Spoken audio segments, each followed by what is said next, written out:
What does it mean to you receiving the BBVA Foundation Frontiers of Knowledge Award in the Information and Communication Technologies category?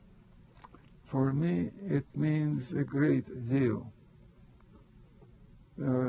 First, because fuzzy logic has been somewhat controversial, and some people have been and continue to be enthusiastic about it, and some very skeptical. So an award like that has a big impact on the way fuzzy logic is viewed by the scientific community. Now, in addition to that, it has a special significance for me because I'm a great admirer of Spain and Spanish people. So this award coming from Spain has a special significance for me, and I would like to take this opportunity to express my deep appreciation to all those who were involved in one way or another in my receiving this award. And particularly, I would like to mention my nominator, Professor Louis Magdalena, Director General of the European Center for Self-Computing, Professor Trias, and others. I am deeply, deeply appreciative of this award. The jury has resolved to grant you with the award for the invention and development of fuzzy sets and fuzzy logic. What brought you to create fuzzy logic? By training, I am what might be called system scientist. But I have always been a strong believer in the power of mathematics to solve all kinds of problems, no matter what field. But at some point in my intellectual development, I began to realize that mathematics, with its extremely precise conceptual framework, has limitation when it comes to dealing with fields in which imprecision plays an important role. And that is particularly true of soft sciences, of linguistics, of philosophy, of sociology, psychology, law, and so forth.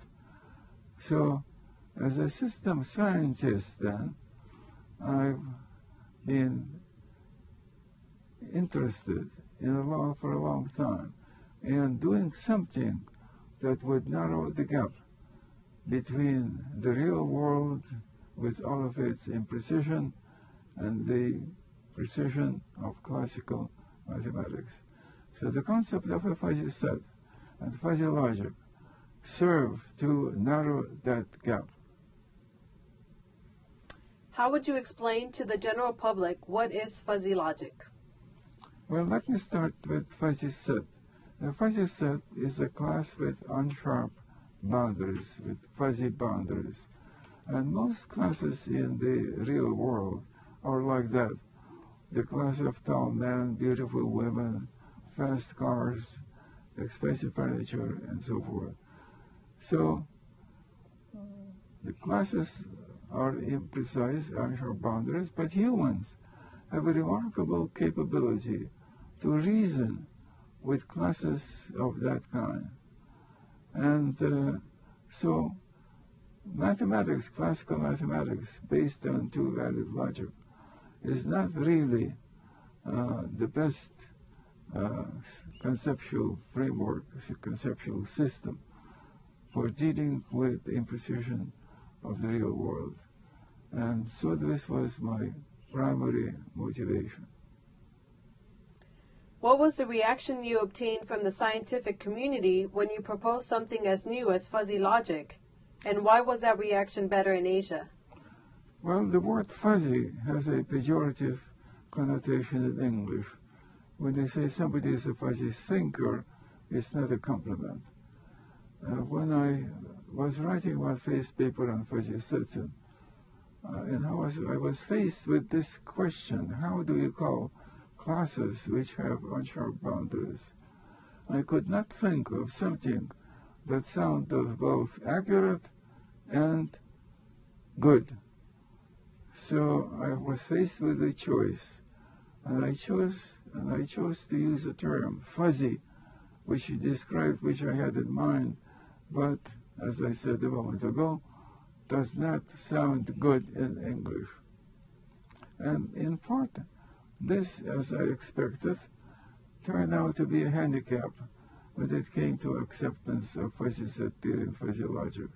In Asia, they do not have problems with the word fuzzy. In fact, in Japan, fuzzy is considered to be a good word. Furthermore, in those countries, those countries are old cultures. They have cultures in which they accept shades of gray between black and white. In Western cultures, which are younger cultures, there is the Cartesian tradition of black and white, right or wrong, true or false, and so forth. So, primarily for these reasons, fuzzy logic and fuzzy set theory have found, let's say, warm reception in Asian countries, but not initially in Western countries. How has fuzzy logic changed the way in which computers and systems work today? Is there a way for computers to approximate to the way in which humans come up with decisions? Well, with regard to the first part of the question, I cannot say that fuzzy logic, fuzzy set theory affected the ways in which computers are used today. But when it comes to applications, the impact has been very significant. There are 280,000 papers with fuzzy in title. So fuzzy logic, fuzzy set theory are playing important roles in decision making, in pattern recognition, in clustering, in all kinds of ways. For example, the camera that I looked at right now is using fuzzy logic in many different ways. Automobiles use a fuzzy logic transmission. But it's not so much a matter of how computers work, but how computers are used to develop applications of that kind. Did you ever expect that your contribution would result in so many applications, particularly in the field of consumer engineering? And is there any application that has specifically surprised you? Well, when I came up with my idea, I knew right away that's going to be important. But contrary to my expectation, the initial applications were not so much in the realm of soft sciences, where I thought they would be, but in the realm of hard sciences, in engineering, in technology, and particularly in consumer products. And there is one reason for it. Fuzzy logic is used in many situations to exploit tolerance for imprecision. You don't need precision, then don't use precise reasoning. Use approximate reasoning because approximate reasoning requires cheaper sensors. This is what I call fuzzy logic gambit. Consumer products do not require high precision. Rice cooker does not require high precision. But if you're talking about satellite control, if you talk about fields like that, then you do need high degree of precision, in which case fuzzy logic would not be perhaps the best system to be used in applications of that kind.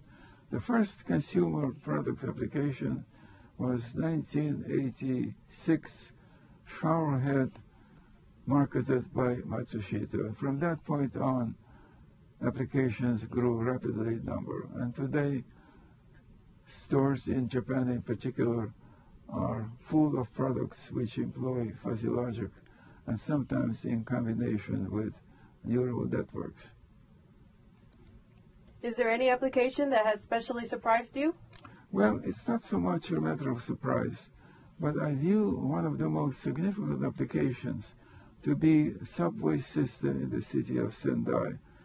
It's a very successful system which began to operate in 1987. Work started in 1976, not long after the first applications of fuzzy logic become a reality.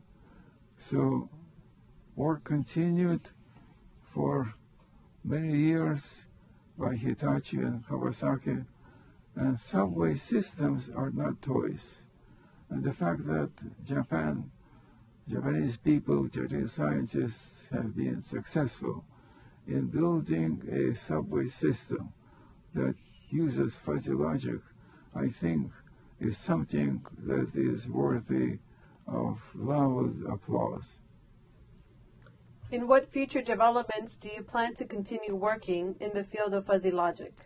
I am still very active. I am pleased to say that at my age, I'm still active in coming up with new ideas in the realm of fuzzy logic, and right now I'm very much involved in trying to develop ways of reasoning involving natural languages. This is something that I have been writing about for many years right now, natural languages and fuzzy logic. And I believe that perhaps the most important application in the future will be human-machine dialogue using artificial intelligence and more particularly fuzzy logic. So this direction I view as something that's important. Technological applications, engineering applications, consumer product applications will continue to play an important role, but there will also be very important applications in the realm of medicine, medical instrumentation. One example is Omron's blood pressure meter. Omron has sold 120 million blood pressure meters at a total cost of $12 billion. One company, one product, $12 billion. Now to the last question. After your contribution in fuzzy logic, you have done relevant contributions in soft computing and natural language. Can you give me some more details about this? Well, as I mentioned already, I think that what we do not have a good understanding of right now is natural language understanding. We have systems which have very primitive natural language understanding capabilities. But we are very far from being able to understand natural language of the kind that we use in everyday discourse and reasoning. So I feel that this particular direction is not perhaps the dominant direction today in fuzzy logic, but I believe that with the passage of time, it will become more and more important and more widely accepted. So I'm very pleased to be able to make a contribution to the extent that I can in trying to move in that direction.